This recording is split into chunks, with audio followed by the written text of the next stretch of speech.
Maxine Todd. I'm Assistant Director for the College of Business Career Center, and we've got an exciting day for the Internship Symposium today. We just wrapped up our first session of the day, and we're just about to share with you some great information in regard to interviewing. Interviews are your chance to sell your skills and abilities.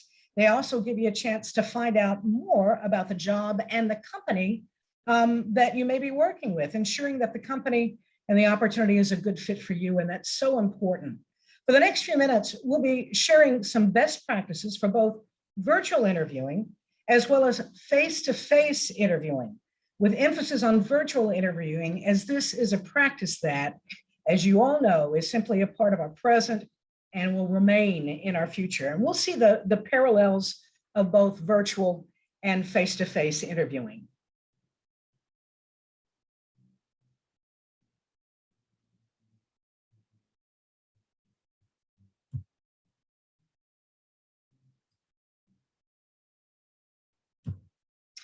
What is virtual interviewing? Well, much like face-to-face, but slightly different. A virtual interview is an interview that takes place remotely, sometimes over the phone, but often uses technology like video conferencing and other online communication platforms.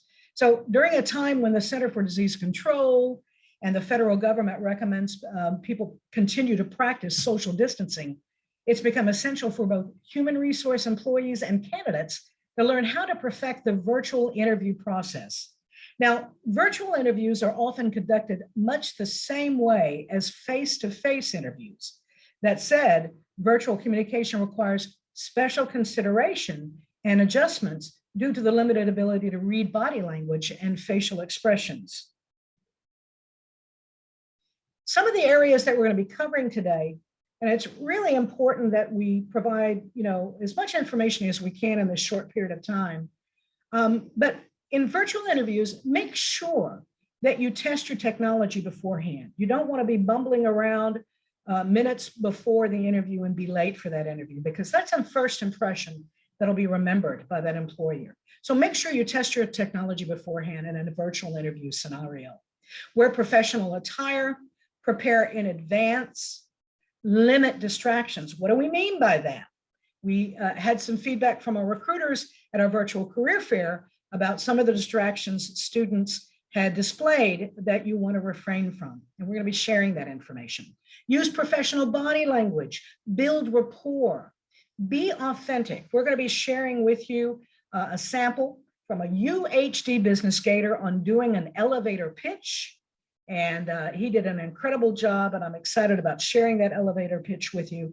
And then finally, most importantly, the follow-up. What do we mean to follow up after an interview? When we talk about testing your technology beforehand, a virtual interview requires tools like a camera and a microphone on your computer, and you should know that by now, a software program, being prepared for any number of different software programs that the interviewer will be utilizing for that interview. Google Hangouts, Zoom, GoToMeeting, Skype, and a reliable internet connection. That's important too. At least a day before your virtual interview, make sure that you check out all of your technology to ensure it works effectively and can be used to communicate effectively. That means having a functional computer that meets technical specifications, downloading any necessary software, and ensuring that the connection is strong enough to sustain streaming video. In the 10 to 15 minutes before your interview, make sure that you're checking that internet connection and sign into the video or phone meeting the HR representative or hiring manager will be using for that interview and that they've provided to you. Turn on the sound and video to ensure everything is in working order in time for your conversation. Make sure that you do all of this in advance. And remember, everybody, if you have any questions, put those questions in the Q&A section, and I'll be happy to answer those questions at the end of our short, brief presentation. What do we wear? Whether it's virtual or whether it's face-to-face. But specifically in a virtual interview, you should dress the same as you would in a face-to-face interview. Doing so not only makes you appear professional and excited about the opportunity, but it'll also make you feel more prepared and confident. I don't know about you, but I feel a little bit different when I'm dressed in a t-shirt and shorts and flip-flops versus professional clothing. I get a certain mindset, and you will too when you're dressed professionally to do either a face-to-face interview or a virtual interview. When an interview takes place from a remote location like your home, you should expect it to be just as formal as the one that it takes place in an office. If you're unsure, business casual is always a good standard to follow. But a great outfit example for men and women is a button-down shirt and blazer with slacks. And I'm going to give you an example of that. You only get one chance to make that first impression. Make sure that you lay out your interview clothing the evening before and check for any tears or stains or missing buttons. Make sure you're prepared with clothing as well. Make sure your interview clothing is clean and well pressed. Except for women's earrings, you want to try to avoid any body piercing or jewelry in which might be distracting to the interviewer. Avoid perfume, cologne, and aftershave. Again, that might be overwhelming for the interviewer if you're doing an interview face-to-face. Wear clothes that fit, and do not wear flashy jewelry or any flashy watches. Now, we provide at the College of Business Career Center a great connection for free professional apparel for both men and women. We work with 2 nonprofit clothing organizations who will suit you up for free with professional clothing for your interview or your career fair that you might be attending, dress for success for women, and career gear for men, however you wish to identify. As a partnering agency, our Career Center has to make your appointment for that organization. So simply make an appointment with one of the Career Center staff at the Business Career Center, and in about 10 to 15 minutes, you are set for your suit-up appointment. Make sure you take advantage of this. Again, this is a free service. The clothes are new, okay? And again, it takes just a few minutes to not only make that appointment through the Career Center with a career coach or staff member, and again, only 10 to 15 minutes to actually make that appointment, but only your Career Center works as an agency to make that appointment. So make sure you go through the Career Center for that. Prepare in advance. As with any interview, you'll get the best results if you make time to prepare in advance. And just because that you're in front of your computer doesn't mean that you should rely on the ability to quickly look up answers or rely on a written talk track to speak directly from when you're being asked questions if it's a virtual interview. You should prepare such that you are able to have a natural conversation without clicking around or reading directly from a script, which can seem sometimes too rehearsed or clinical and unnatural. Employers may give you a list of questions. We've seen that happen very often. They provide you a list of questions in advance, so you have a chance to research some of the answers, which will help navigate your research. But more often, you'll be asked to give answers without prior knowledge of the questions. If this is the case, prepare the same way you would for an in-person interview by planning for an elevator pitch, researching the company, reviewing the job description, and preparing relevant examples of your achievements and your experience. Oftentimes, we get feedback from employers that simply say one of their disappointments is the student didn't know anything about the company. So research the company, and most importantly, make absolutely sure that you've researched the job description so you can deliver and tell them, I know you're looking for this particular candidate, and that makes me uniquely qualified based on my education and my experience. So make sure you know that job description and practice that elevator pitch. Limit distractions. What do we mean by that? One of the biggest complaints that we got from our virtual career fair is that recruiters were telling us that some students were doing interviews in their cars, and there was a lot of distraction going on, as they were doing the interview on their phone. And there's nothing wrong with doing interviews on a phone, but you don't need to have any distractions to take away from them being able to hear you or driving while doing interviews. We actually had a couple of those examples. So you want to refrain from doing that. Make absolutely sure that you limit distractions. The best place to take an interview in your home is a quiet location with few distractions. Choose a room that is clean and professional looking so the interviewer can focus their attention on you and not what's around you. So if you don't have a dedicated office space, you can also use a bedroom or a guest bedroom, your kitchen table, or even a cleared out closet space. Try to place that computer on a table or desk instead of your lap or the couch. And make absolutely sure that you take advantage of the College of Business Career Center, because not only can you use the study rooms as interview rooms, okay, those are great places to do interviews. And again, you can just pop into the Career Center or call us and we can help you make a reserved location for a quiet, professional looking space to do your interview. So make sure that, again, if you are sharing a house with roommates, you tell everybody that you're just about to do an interview and we want everybody to be quiet. Make sure, because it's happened to me more often, that when I get ready to do a presentation, it never fails. The dogs start to bark or the postman comes in, the dogs bark. So put the dogs outside. And again, make sure everybody knows that you need quiet space during that interview process to stay away from any distractions from your job interview.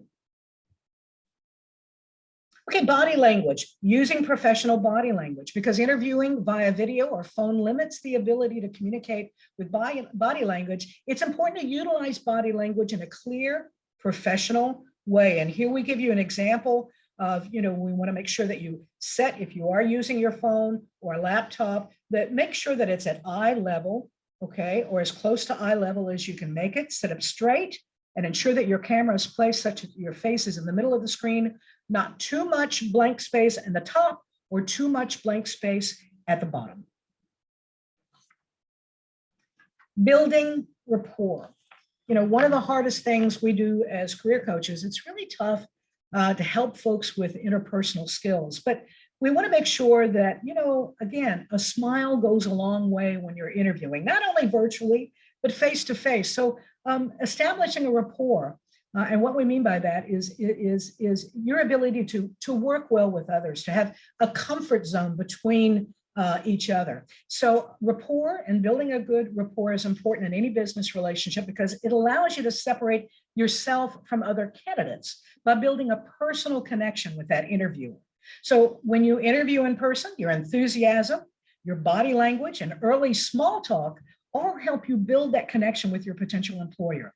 So when communicating virtually, it's still necessary to find ways to establish that rapport. You can do this by being prepared to talk about a common interest. Say, for example, you're doing an interview with somebody face to face, you go in their office, there's a big photo on their desk of them catching a big fish. You're a fisherman too, you love fishing. Again, establishing a common bond or an opportunity where you can have some casual conversation. Again, it sets the tone of the interview. So again, smile, be enthusiastic, be positive, exemplify your interpersonal skills, and learn more about your interviewer with a natural topic.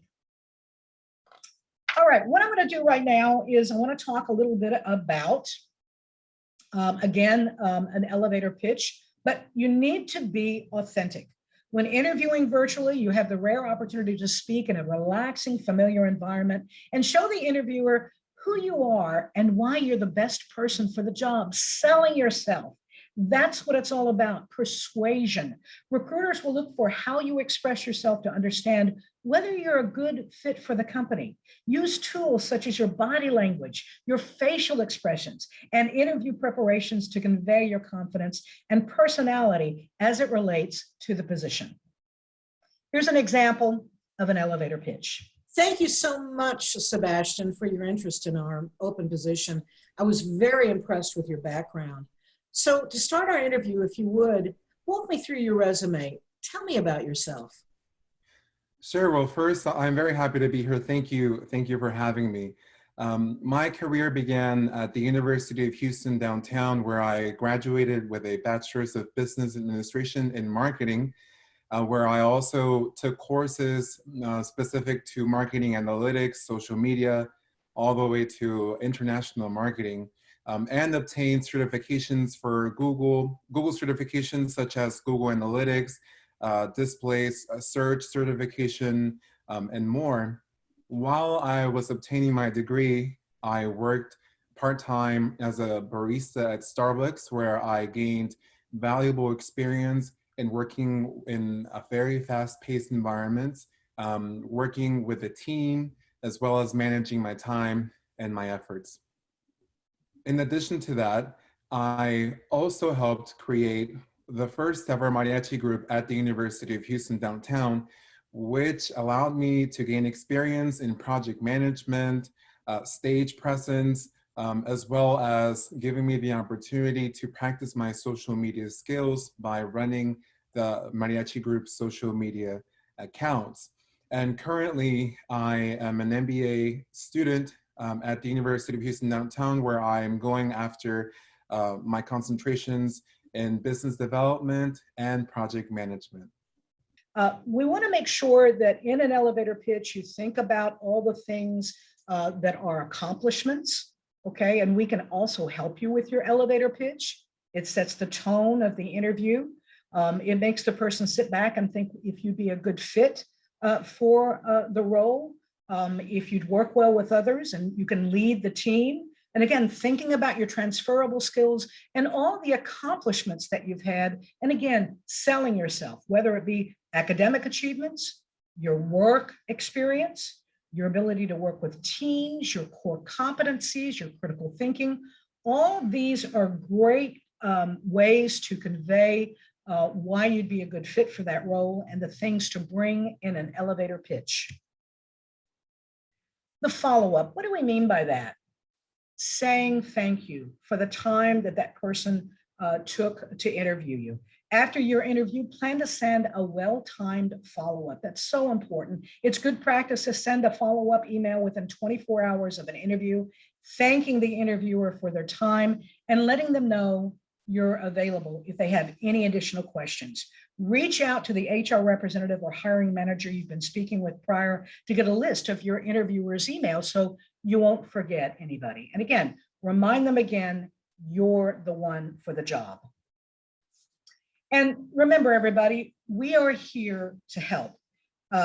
If you're ready, we're ready for you. Everybody needs a little help sometimes. So if you want to practice, your UHD MDCOB Career Center is here to help. Our experienced counselors can guide you through any of the challenges when it comes to interviewing. We can help you get into the zone. I just helped a student prior to this presentation and getting into the zone. And it's so helpful because, you know, we can give you helpful tips on how to prepare, how to persuade, and how to put together a strong elevator pitch and prepare for that virtual or face-to-face interview. Again, how to connect with us. Whether it's virtual walk-ins and virtual appointments, we provide a hybrid of both, whether it be face-to-face or again, virtual appointments. We can help you with that. So make sure that you go to your Gator hired account to make those career coaching appointments. From your homepage of your Gator hired account to the left side of the page, you will see request a career coaching appointment. Select a career coaching appointment. And again, we can do a mock interview with you. You have the opportunity to select the type of appointment that you'd like. And that's a great place to do that. Selecting mock interviewing will do just that. All right, that's going to wrap up my portion of the presentation here today, folks. And remember, as Giselle mentioned, we have recorded this and it is available and will be available on the Gator hired homepage for you to select at a later time. Any questions for me? Okay, so we had one, but you answered that just now. The question was, I do not do well in interviews. How can I practice to be prepared? You know, again, I work mostly with graduate students, and the way I share with them, going after an interview or going after a job opportunity is sort of like a triangle. One part your resume, one part your interviewing skills, which is so important. And that's what we're talking about here. And 60 to 80% of it has to do with your networking. And Giselle pointed that out a little earlier. It's also who you know, who can help refer you. But the interviewing process is so important. But again, it's a numbers game. The more you do it, the better you get at it. The better you get at it, the closer you're going to come to the job you want. And, I've worked with some students. It took them, anywhere between 7 to 10 interviews until they felt really, really good about their ability to do an interview. Okay. And, we never want to feel like we're desperate going into an interview, do we? We want to go in. We not only want to tell the company about us, but we want to get information about that company to make sure that it's a good cultural fit. What does the company do for professional development? Is that something that excites me? So, we can get you prepared. Again, the more you do it, the better you're going to get at it. And that's what our career coaches will do to help you get into the zone and provide you with some critical, constructive feedback. Don't be scared. Don't be nervous. We've all been there, and we want to help you through it. Okay, so next question. Are we always going to say an elevator pitch during an interview, or only when we're trying to speak with recruiters? Elevator pitch will always come up in one way or another. Oftentimes it's disguised as, tell me about yourself. Okay, that is your invitation to provide an elevator pitch. And it does a couple of things, as I mentioned before. It makes that interview, if you do a good elevator pitch, it makes them sit back and go, could I work for this person? I wonder how well they'll work with my team. Can they lead my team? Okay. It sets the tone of the rest of the interview. It makes them sit back and say, I want to have a regular conversation with this person versus the patent interview questions that they sometimes have in front of them. So, yes, an elevator pitch is so important, and it will come up. Again, it comes up in the guise of walk me through your resume, elevator pitch, tell me about yourself, elevator pitch. So it's so important. And not only is an elevator pitch good in interviewing, but also when you're networking. People want to know about you. So quickly, it allows you to share a little bit about yourself. And again, remember, accomplishments. Okay, do we have any other questions? We have time for one or two more if you want to enter that in. Okay, here we go.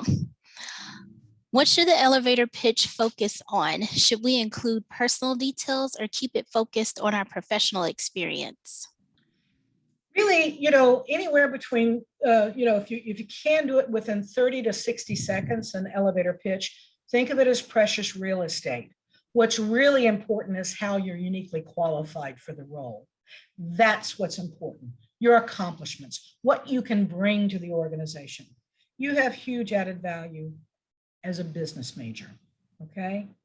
And, as I mentioned a little bit before, even though you might have been, whether it be a barista at Starbucks and you're a finance major, thinking about all the transferable skills that you got as a barista, teamwork, leadership, project management, customer service skills, all those things apply to any industry.